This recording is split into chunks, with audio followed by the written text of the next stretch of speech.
Hello and welcome to Living Inspired. It is a hot day in July, and I'm going to start us off by taking us back to a time when things were a little cooler.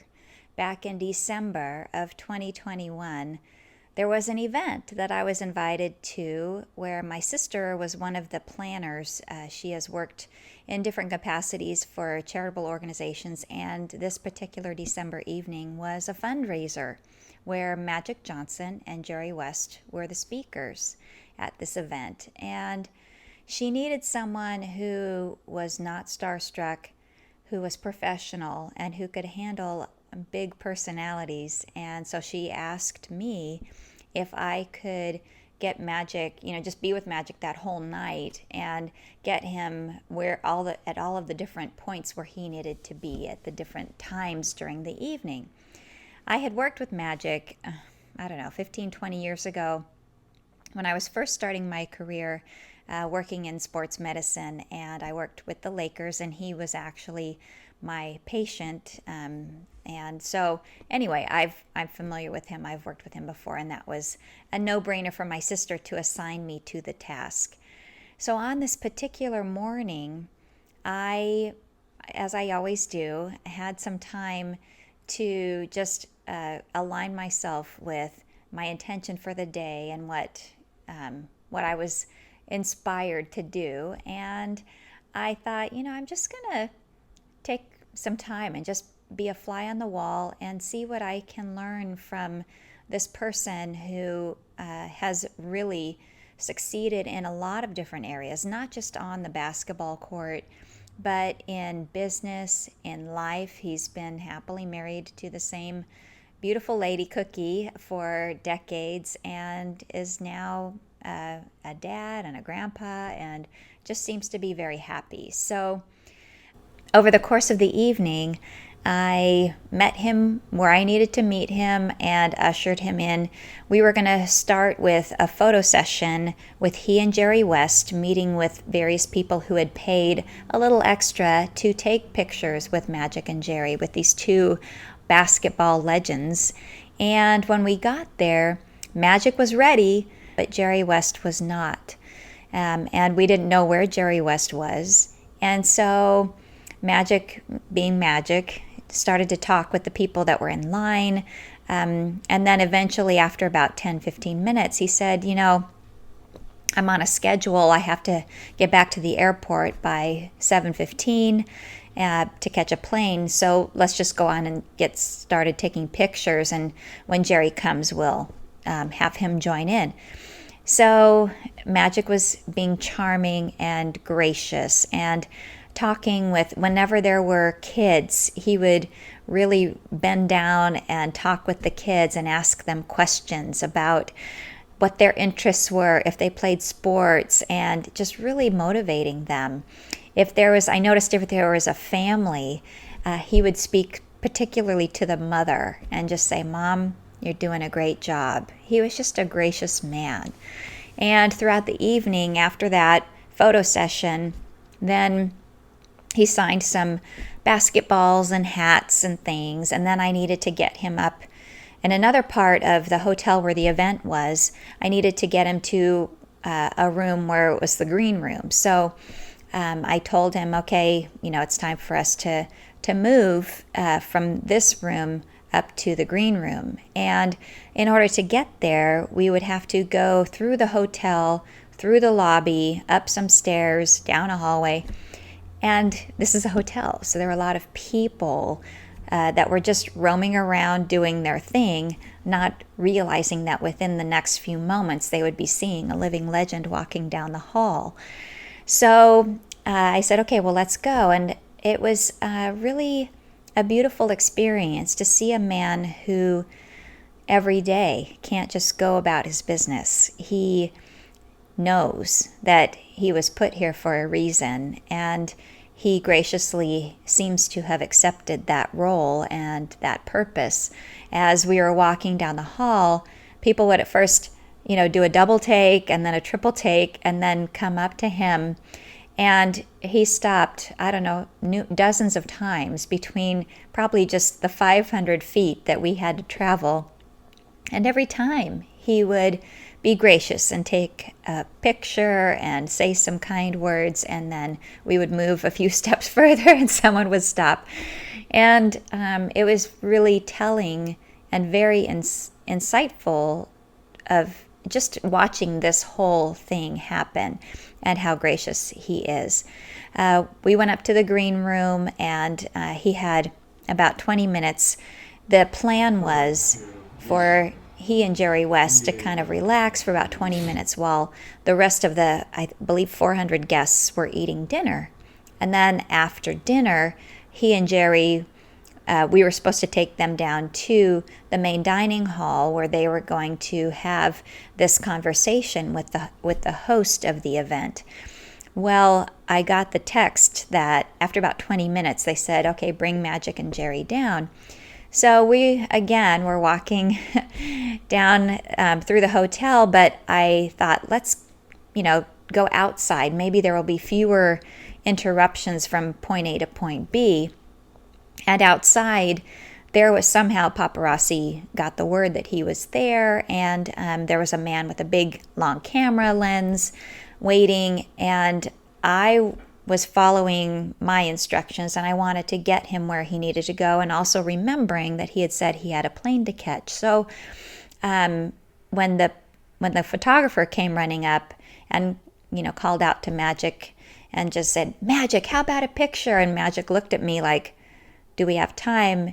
And I just shook my head no. And then he said sorry.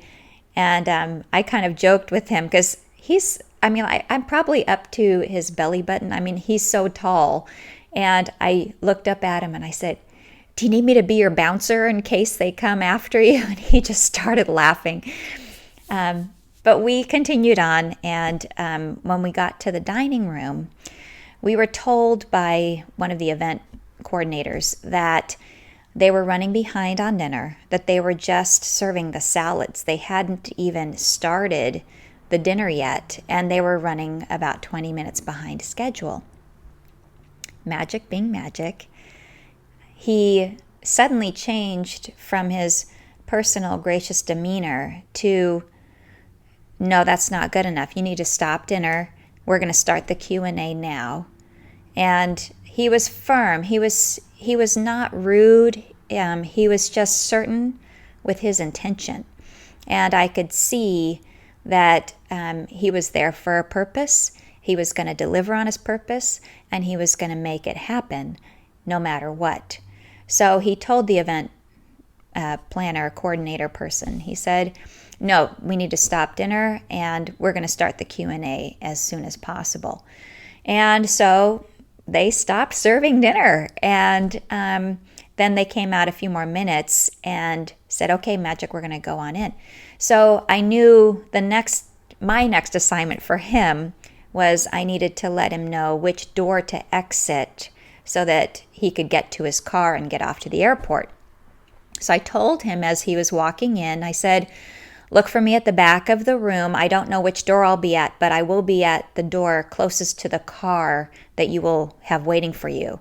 And he goes, okay, thank you. And he went on in and did this beautiful conversation with Jerry West about their childhoods, their upbringings, their situation at home, how Magic just spoke the world about his mom and the times with his dad watching basketball. And it was just a lovely, lovely evening. And when I knew that it was nearing about the time that he had said that he had to get to the airport, I thought, I'm just going to go get ready at the back of the room near the door that I need to be near. So I got up and I walked and I stationed myself standing so that he could see me. And then I was back at the door closest to his car.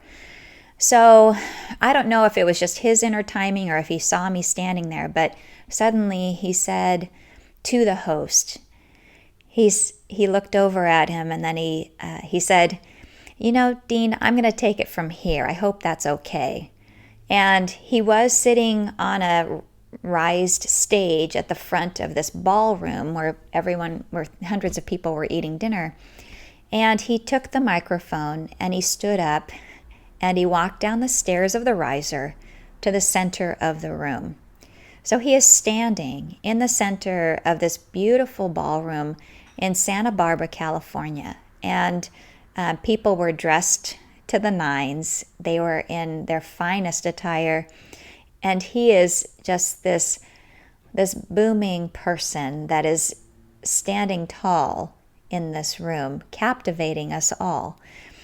And he said, we are in this beautiful setting, and we are in Santa Barbara, we're by the ocean, and there are millions of kids that don't even know that this kind of an evening could exist. They are underprivileged, and they need your help. And he started to go on and just talk about how much it meant for him to come to an event like this, because he knew that he could help provide an opportunity for millions of kids that might never know that there is a better way to live. And he said, I have a plane to catch, but I want to, before I leave, I want to do one thing. He said, I have 8 tickets to the Lakers games. He said, I have 1 on the floor, 4 behind that, and 3 behind those. And he said, I will take whoever the highest bidder is and 7 of their friends to a Laker game and give you all autograph signed jerseys and take you out to dinner after, if you will raise some money for this beautiful charity. And he said, okay, I'm going to start the bidding at $1,000. And then from there, Jerry West pipes and he's like, $1,000? Do you know how much these tickets are worth? So he's kind of, bantering and going back and kind of laughing at it all. And suddenly the room just comes alive and you hear $1,500, $2,000, $2,500, $3,000, $5,000, $10,000. And then I'm just going back and forth trying to keep up with it all. And all of a sudden a woman yells out, $20,000! And Magic looks over at her and he goes, I like your style. And then a man stands up and says, $25,000. And he goes, sir. And the whole room just went crazy because here are these two, $20,000, $25,000. It's just madness. Magic quieted down the room and he said, excuse me. He said, sir and ma'am, if you each donate $25,000, I will do this for 2 nights and take you and 7 guests and you and 7 guests to the game and to dinner afterwards and the signed jerseys. So in a matter of minutes, he raised $50,000 for this charity, for this beautiful charity that supports kids and families of underprivileged means. And I just thought, oh my gosh, that is absolutely amazing. But then he said, now I've got to get going.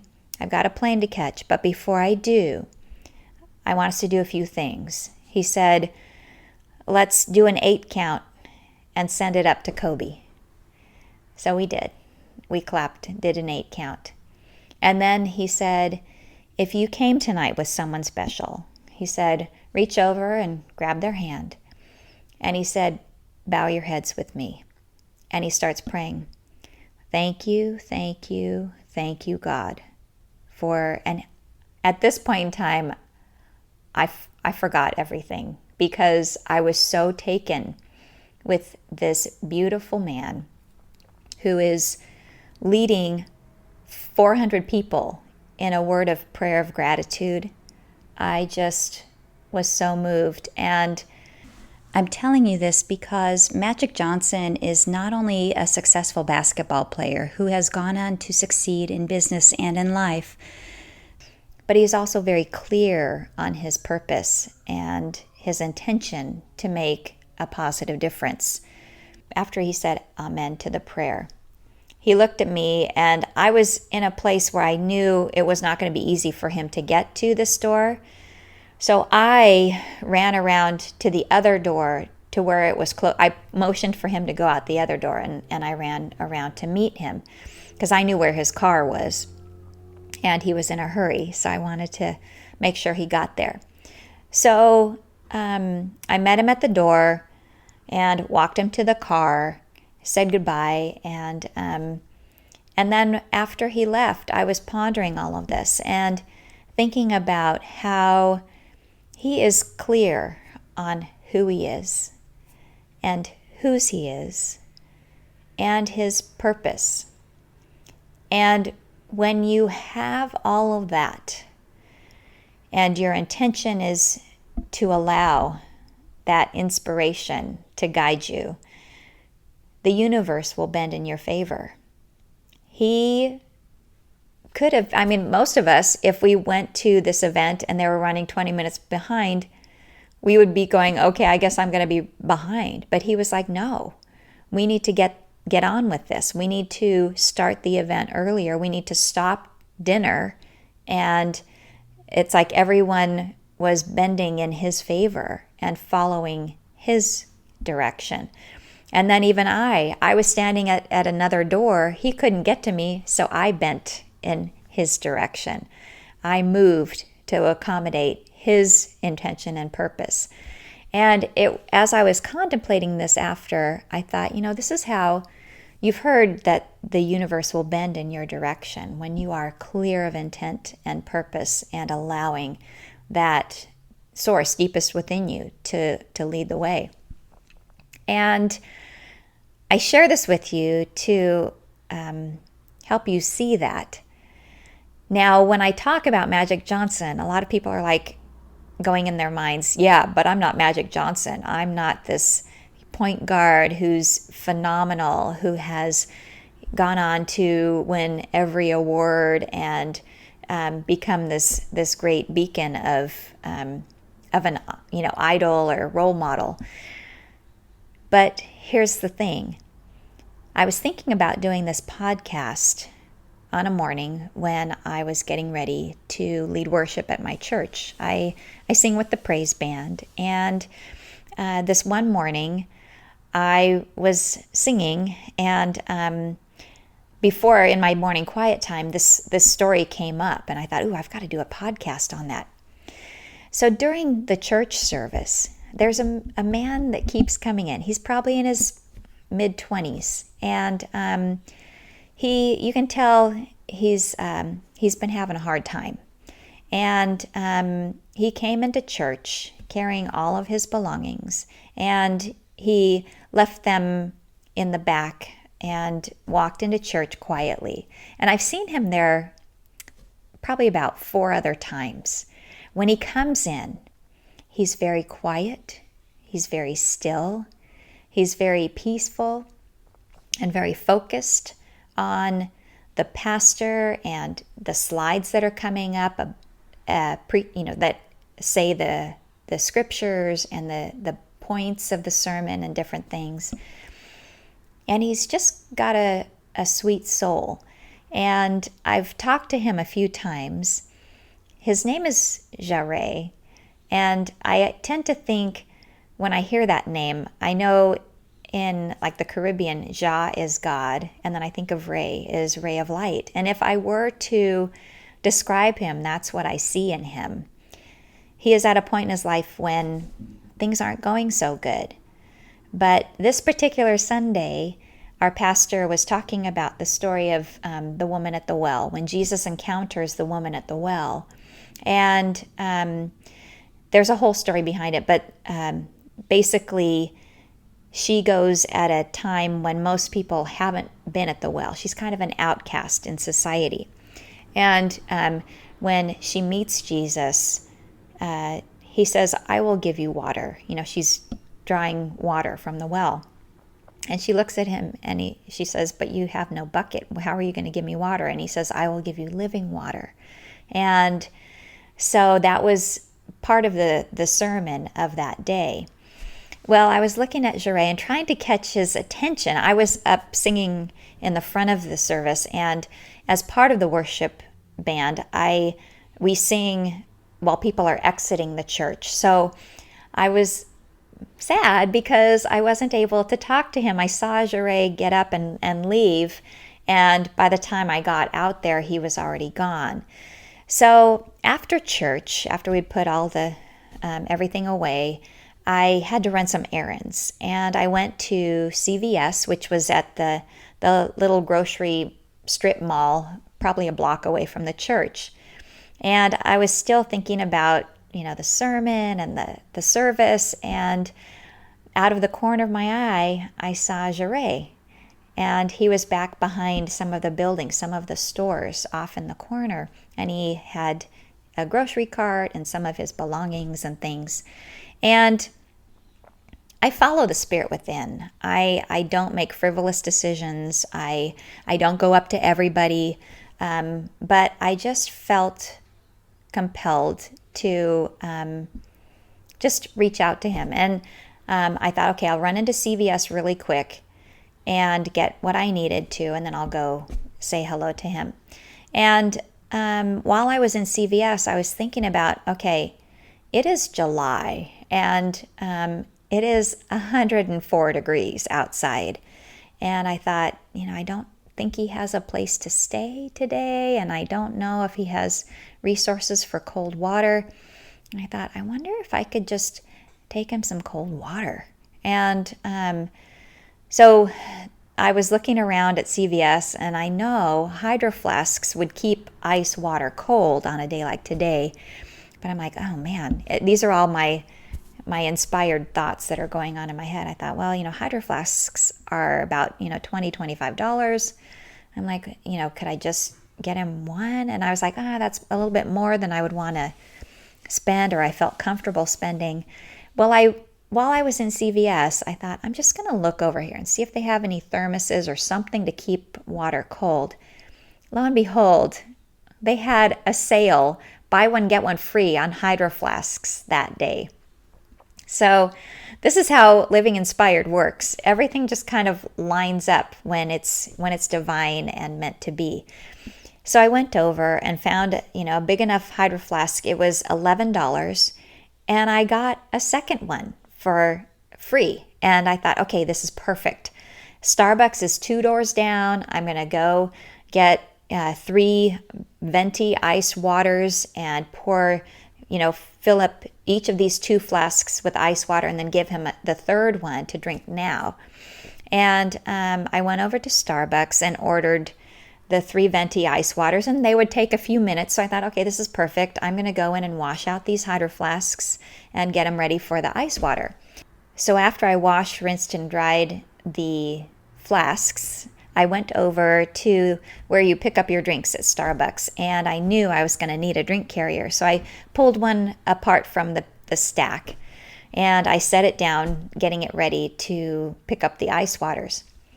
Well, right then, the barista came over from Starbucks, and he yelled out my name, "Debbie, I've got 3 ice waters for you." And I said, "Thank you so much." And he said, "Do you need a drink carrier?" And I said, "Oh, no." And he goes, "Oh, I knew you were going to say that. I knew you had a drink carrier." He says, "Sorry, I just had a moment of deja vu." And I said, "Oh, no worries." He goes, "That is so weird. I knew you were going to say no worries too." He's like, "What is this?" And I just started laughing, because when we are in the flow of this infinite intelligence and inspired activity, things like that happen. So anyway, it was just kind of a divine confirmation that this was meant to be. So I grabbed the waters, I poured them in the flasks, and I had that 1 extra water ready for him to drink right away. And I walked over to where I saw him, and he saw me coming, and he smiled, that beautiful smile that he has. And I said, "Jure, I saw you in church today." And he said, "I saw you too." And I said, "I wish that I could have said hi to you at church, but I'm so glad to run into you now." And I said, "I brought you some water." And his face was just like, just so grateful, but he was so humble and like looking at the tray full of ice waters and flasks. And I could tell he was a little confused. I said, "No, it's all for you." And he was just like so taken aback. And I could tell, it was 104 degrees outside, and he was hot. And anyway, I gave him the water and left. And, you know, I and some of my friends have tried to offer him things, or it's hard to give him things because he's just very humble and doesn't want to accept things. So anyway, but it just felt good that he was really open to accepting this water on this very hot day. And I'm telling you this story, it's not about me at all, at all. This is about if you, from the previous story, thought, okay, that's Magic Johnson's life. The universe will bend in his favor because he is this exceptional human. But Jarrell is an exceptional human. You are an exceptional human. We all are exceptional humans. It's just how much we're going to let in. And as I was leaving, I was thinking about Jarrell was in church, and he walked clear across town just to get to church. And our pastor was talking about living water. And it was a day when it's 104 degrees.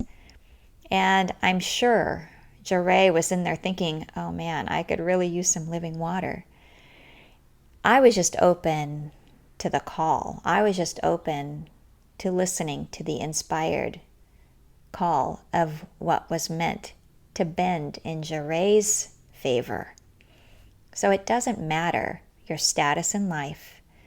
It doesn't matter where you are, how old you are, if you are male, female, young, old, whatever. It's up to you to just get clear on who you are, whose you are, your purpose, your intention, and trust that everything will bend in your favor when you're aligned with your purpose and hear the call. This is Living Inspired. I hope this serves you. Share, like, and follow for more, and I look forward to connecting with you in the comments below. Have a good day.